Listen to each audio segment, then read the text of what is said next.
Religious affair department کی وجہ سے اس سال 70,000 کے قریب حج کرنے والے حاجی وہ حج کی سعادت حاصل کرنے سے رہ گئے. سر بحیثیت غیر مسلم بھی میرے لیے ڈوب مرنے کا مقام ہے.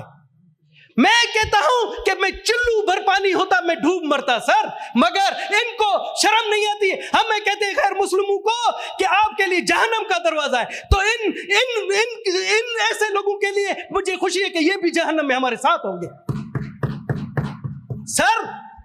سر میں آپ کو بتاؤں, مجھے رنگے کیے بہت سے لوگوں نے, جن کے جو حج کرنا چاہ رہے, بہت سی بیوائیں عورتیں تھیں, انہوں نے کہا ہم نے اپنا زیور بیچ کر ہم نے کہا حج پر جائیں, مگر ان کے اقربا پروری, متکبرانہ ضد اور ہٹ درمی کی وجہ سے 70,000 پاکستانی حج کی سعادت سے محروم ہو گئے. ان کی بددعائیں نہیں لگے گی, ان کے بچوں کی بددعائیں نہیں لگے گی سر, مگر ہم یہاں پر اس طرح سے آنکھیں چھپا کر بیٹھے. ان کے یہ میں آپ کو ابھی بھی بتاتا ہوں کہ ان کے خلاف کوئی کارروائی نہیں ہوگی. پی ایم صاحب نے کمیٹی بنا دی, وہ کمیٹی کا بھی کوئی اثر نہیں ہوگا کسی قسم کا. یہ بیوروکریٹ, سر میں اس چیز کا گواہ ہوں. 31 دسمبر کو ریلیجیس افیئر ہماری اسٹینڈنگ کمیٹی کا اجلاس ہوتا ہے. ہم جو ٹورسٹ ٹریول آفیسران ہوتے ہیں, جو ٹورسٹ ایجنسی ہوتی ہیں, انہیں اور گورنمنٹ کو ایک جگہ بٹھاتے ہیں, مگر دونوں طرف سے ضد بازی, اقربا پروری.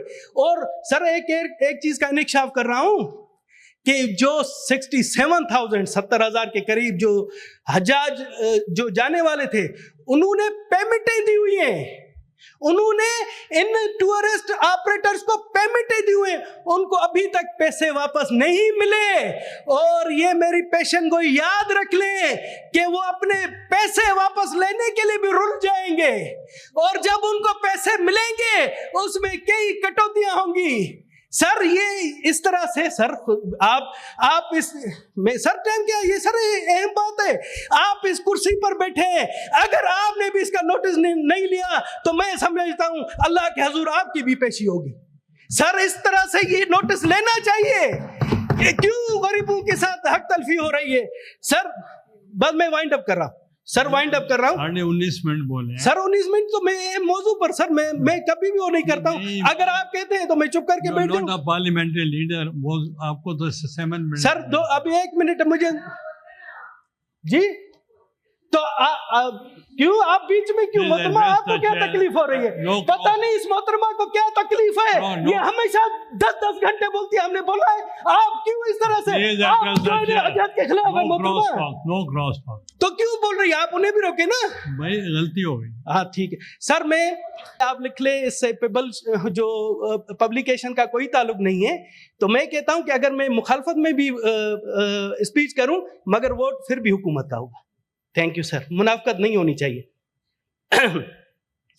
سر بجٹ پر آتے ہیں.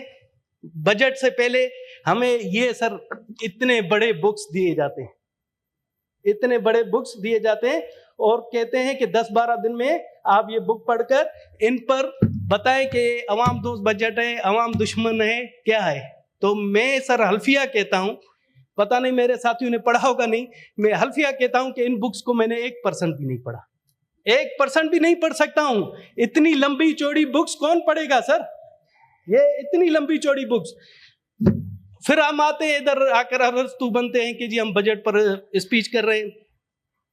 سر اب آتے ہیں, جس طرح سے مولانا صاحب نے بھی فرمایا تھا پچھلی تقریر میں, اور میں بھی اکثر کہتا ہوں, پھر لوگ کہتے ہیں کہ یہ غیر مسلم ہو کر کہتا ہے.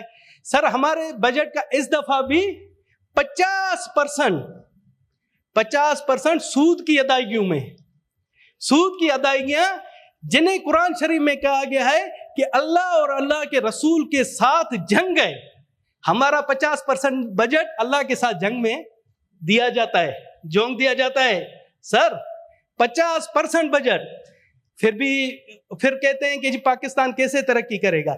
جب آپ 50% بجٹ سودوں میں دو گے اور سود در سود لیتے جائیں گے اور سود پر سود دیتے جائیں گے تو خاک ہمارا ملک ترقی کرے گا, ہم اسی طرح سے گرتے جائیں گے. سر اس دفعہ بھی کہا گیا, ہمیشہ خوشخبری دی جاتی ہے کہ جی IMF نے لون منظور کیا. IMF نے لون کوئی مفت میں منظور نہیں کیا, وہ اس پر سود لیتا ہے. سر سود کی 2-3 قسمیں ہوتی ہیں. سود کی 2-3 قسمیں ہوتی ہیں. ہمارے جو نا ہندو مذہب میں بھی ایک طبقہ ہوتا ہے جسے بنیا کہتے ہیں, اس کا کام ہوتا ہے سود لینا. ایک second I make an announcement. This house welcomes the students, faculty, members of the Sharia and Law International Islamic University, Islamabad, who are sitting in the visitors gallery. اب ان کو پتہ ہوگا اب رمیش کمار بات کر رہے ہیں. جی سر, وہ سر اب تسلسل رہ جاتا ہے بیچ میں, اب آپ نے پھر نہیں ٹوکنا کہ بھائی وہ جی بالکل جی سر, بہت بہت شکریہ. تو سر اب ہم قرض چکانے کے لیے قرض لیتے ہیں. میں بات کر رہا تھا کہ ہم ہندو مذہب میں ایک قوم ہوتی ہے بنیا. بنیے کا کام ہوتا ہے سود خوری, جس کی وجہ سے ہم ہندو مذہب میں بھی اس کو بہت ہی نچلے درجہ دیتے ہیں کہ یہ سود خور ہے. ٹھیک ہے سر, آپ کہتے ہیں نا کہ مسلم میں سود حرام ہے, تمام مذاہب میں سود حرام ہے, ہم میں بھی حرام ہے. ہم اسے بلکہ بنیوں سے شادی کرنا بھی گناہ سمجھتے ہیں. سر بنی کا کام ہوتا ہے کہ کسی کو بھی اگر برباد کرنا ہو تو اس کو ایزی طور پر سود دے دیتا ہے, پھر اس کی جائیدادیں گروی رکھ کر اس کو روڈ پر لے آتا ہے. یہی کام IMF ہمارے ساتھ کر رہا ہے.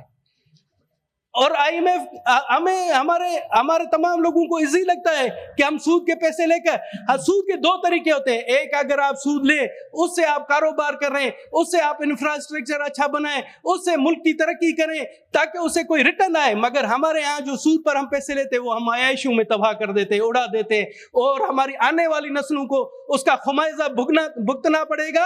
اور آپ دیکھیں کہ اب بھی ہم اس کا خمیازہ بھگت رہے ہیں کہ اس سود کی وجہ سے ہم کافی جگہوں پر بلیک میل ہوتے ہیں, اور ہمیں وہاں سے کہا جاتا ہے کہ اگر یہ کام نہیں کریں گے تو ہم آپ کا امداد بند کر دیں گے, ہم آپ کی جو IMF سے جو قرضہ ہے وہ بند کر دیں گے. سر اس لیے قرآن شریف میں جو آیا ہے سود کے خلاف, میں اس چیز پر بحیثیت غیر مسلم بھی یقین رکھتا ہوں کہ یہ تباہی کا راستہ ہے. سر اب آتے ہیں کہ ترقیاتی بجٹ. میں اس دفعہ گورنمنٹ آف پاکستان کا شکر گزار ہوں کہ بلوچستان میں جو خونی شرح تھی N25, میں سر ایک تجویز کی طرف سے آتا ہوں, ایک تجویز دوں گا بلوچستان کے حوالے سے, صرف ایک تجویز, بس اس کے بعد وائنڈ اپ کرتا ہوں. سر میں شکر گزار ہوں محترمہ مریم نواز صاحب کہ انہوں نے ابھی مجھے بھائی نے بتایا کہ 4 ارب روپے اقلیتی برادری کے لیے رکھے ہیں. میرا وزیر اعلیٰ پنجاب سے ایک ریکویسٹ ہے کہ 5,000 ارب کا بجٹ ہے پنجاب کا, اگر اس میں 5,000 کے بجٹ میں سے 0.5% بلوچستان کے عوام کے لیے مختصر کرے تو بلوچستان میں پنجاب کا ایک نیک نامی جائے گی. بلوچستان کے لوگ ان کے شکر گزار ہوں گے. بہت بہت شکریہ جناب.